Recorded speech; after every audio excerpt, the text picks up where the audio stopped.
അപ്പൊ എല്ലാം ഗംഭീരം സമാപിക്കും അല്ലേ? ഗംഭീരമായിട്ട് സമാപിക്കുന്നു. ഒരു മേയർ എന്നുള്ള നിലയ്ക്ക് കലോത്സവത്തിൽ ആദ്യം എന്ത് തോന്നി? അതെ, വളരെ എക്സൈറ്റഡ് ആയിരുന്നു. ഞാൻ ഇന്ന് മേയറായതിനു ശേഷം ഇത് 23ാമത്തെ ദിവസമാണ്. അതിൻ്റെ ഉള്ളിൽ ഇത്രയും വലിയൊരു പരിപാടിയുടെ സംഘാടകയാവാൻ സാധിച്ചതിൽ വളരെയധികം സന്തോഷമുണ്ട്. ഒരു പ്രശ്നമില്ലാതെ ഞങ്ങൾ ഈ പരിപാടി നടത്തിയിട്ടുണ്ട്. യെസ്. അപ്പോൾ മേയർ വന്നിട്ട് പോവായിരുന്നു. അപ്പോൾ ഈ പറയുന്ന പോലെ അപ്പോൾ ഇനിയുള്ളത് മോഹൻലാൽ വരാനുണ്ട്. പ്രതിപക്ഷ വി ഡി സതീശൻ ഇങ്ങോട്ടേക്ക് വരാൻ പോകും. നമുക്കറിയാം ഇന്നിപ്പോൾ വി ഡി സതീശൻ്റെ ചില പ്രതികരണങ്ങൾക്ക് പ്രസക്തിയുണ്ട്. ഇവിടെ ഈ വേദിയിൽ എന്തെങ്കിലും അത്തരത്തിൽ പ്രതികരണം നടത്തുമെന്ന് ആരും അറിയില്ല.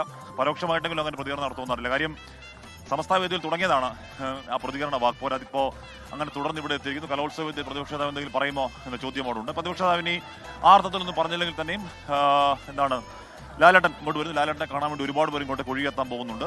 ഇവിടെ അല്പസമയത്തിനകം തന്നെ ഇപ്പോൾ തന്നെ വേദി നിറഞ്ഞ് കവിഞ്ഞൊഴുകാൻ പോകുന്നു. തെക്കൻകാട് മൈതാനം മുഴുവൻ ഇത് വലിയ മൈതാനമാണ്. ആ മൈതാനം മുഴുവൻ പൂഴി വാരിയിട്ടാൽ താഴെ വീഴാത്ത രീതിയിൽ ആൾക്കാരെ കൊണ്ട് നിറയാൻ പോകുന്നുണ്ട്. നമസ്കാരം. എവിടുന്നാ? മലപ്പുറം. ഇത് കാണാൻ വേണ്ടി വന്നാ? കാണാൻ വേണ്ടി വന്നാ. മോഹൻലാൽ വരാം. മോഹൻലാൽ കാണണ്ടേ? മോഹൻലാലെ കാണണ്ടേ? കാണണ്ടേ? മോഹൻലാലെ കാണും. എവിടുന്നാ? മൂവാറ്റുപുഴ. ഞങ്ങളൊക്കെ എറണാകുളത്തുനിന്നാ. Hello, how are you? എന്തോ എന്തായാലും കണ്ടോ? ഭയങ്കര വെയിലാണല്ലോ. എന്തു കണ്ടേ? എടാ മോഹൻലാൽ വന്നു. മോഹൻലാൽ കണ്ടായോ? മോഹൻലാൽ കാണുന്നില്ലേ? പോവാണോ? ഓക്കെ.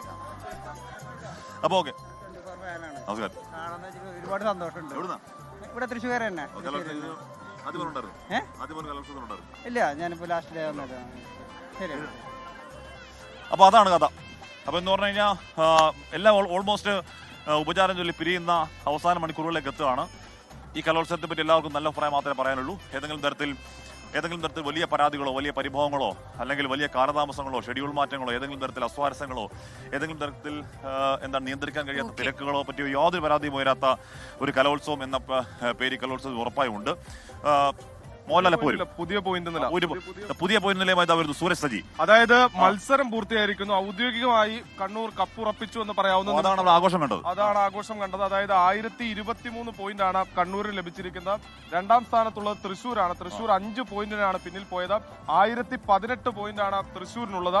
കോഴിക്കോടാണ് മൂന്നാം സ്ഥാനത്തുള്ളത്. കോഴിക്കോടിന് 1012 പോയിന്റ്. അങ്ങനെ അക്ഷരാർത്ഥത്തിൽ കണ്ണൂർ വീണ്ടും കപ്പ് തിരികെ പിടിച്ചിരിക്കുന്നു. അതിന്റെ ആഘോഷമാണ് നമ്മൾ കണ്ടത്.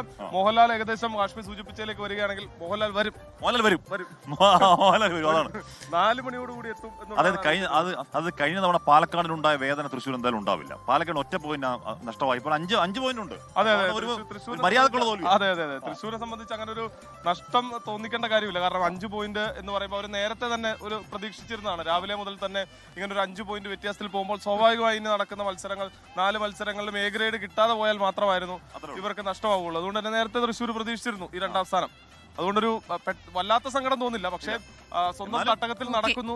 ആ കലോത്സവത്തിന്റെ ഒരു കിരീടം പിടിക്കുകയായിരുന്നുവെങ്കിൽ തൃശ്ശൂരിന് അത് കൂടുതൽ മാറ്റുകൂടിയായിരുന്നു. അതെ, അതുണ്ടായില്ല. കണ്ണൂരിനെ പറയുകയും ചെയ്യുന്നു തൃശ്ശൂരുള്ള കലോത്സവത്തിൽ തൃശ്ശൂർ കൊടുക്കരുത്, ഞങ്ങൾക്ക് വാശിയുണ്ടായിരുന്നു എന്ന് കണ്ണൂരിൽ പറയുകയും ചെയ്തു. കണ്ണൂരിൽ പിടിച്ചു. പ്രധാന വേദിയാണ് അവിടെ തിരശ്ശീല താഴ്ന്നിരിക്കുന്നു. ലോകത്തെവിടെയായാലും ഏത് സമയത്തും 24 വാർത്തകളും ഓഗ്മെന്റഡ് റിയാലിറ്റി പാക്കേജുകളും എക്സ്പ്ലെയിനറുകളും വിശദമായി കാണാൻ ഞങ്ങളുടെ യൂട്യൂബ് ചാനൽ നിങ്ങൾക്ക് സബ്സ്ക്രൈബ് ചെയ്യാം.